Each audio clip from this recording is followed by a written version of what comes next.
नमस्ते सबैजनालाई, स्वागत छ यहाँहरूलाई यामाहा त्रिपुरेश्वरमा। र आज हामीसँग रहेको छ यामाहाको नयाँ जेनेरेसनको आएको FZS हाइब्रिड भर्जनको मोडल आएको छ। यो बाइकको बारेमा भन्नुपर्दाखेरि सबैभन्दा पहिला यो 149 सीसीको नै हाइब्रिड इन्जिन रहेको छ।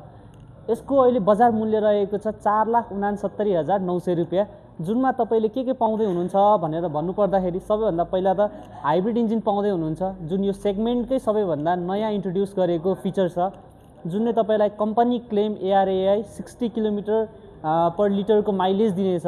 सँगसँगै तपाईँले यसमा नयाँ अपडेट भएको 4.5 इन्चको यो TFT डिस्प्ले पाउँदै हुनुहुन्छ, जुनमा तपाईँले ट्र्याक्सन कन्ट्रोलहरू कन्ट्रोल गर्न मिल्छ, म्युजिक सिस्टम कन्ट्रोल गर्न मिल्छ, SMS हरू सबै तपाईँले स्क्रिनमा नै हेर्न मिल्छ।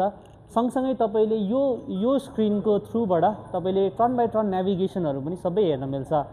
र सँगसँगै तपाईँले यो बाइकमा पाउँदै हुनुहुन्छ 13 लिटरको फ्युल ट्याङ्क, जुन चाहिँ नयाँ ट्याङ्क डिजाइनमा आइरहेको छ। र सँगसँगै तपाईँले यो बाइकमा इमर्जेन्सी लाइट पनि यो ट्याङ्कीमै राखेको देखिन। र त्यसपछि कुरा गर्नुपर्दाखेरि यो बाइकमा तपाईँले पाउनुहुन्छ सिङ्गल च्यानल ABS, र सँगसँगै तपाईँले पछाडिको चक्कामा पाउनुहुनेछ ट्र्याक्सन कन्ट्रोल सिस्टम, जुन चाहिँ यो सबै एउटा सेफ्टी फिचर रहेको छ। र तपाईँलाई यो बाइक टेस्ट राइड गर्न मन लागेमा अथवा तपाईँलाई यो बाइकको बारेमा थप विस्तृत जानकारी बुझ्नको लागि हजुरले यामाहा सोरुम त्रिपुरेश्वरमा भिजिट गर्न पर्ने हुनेछ।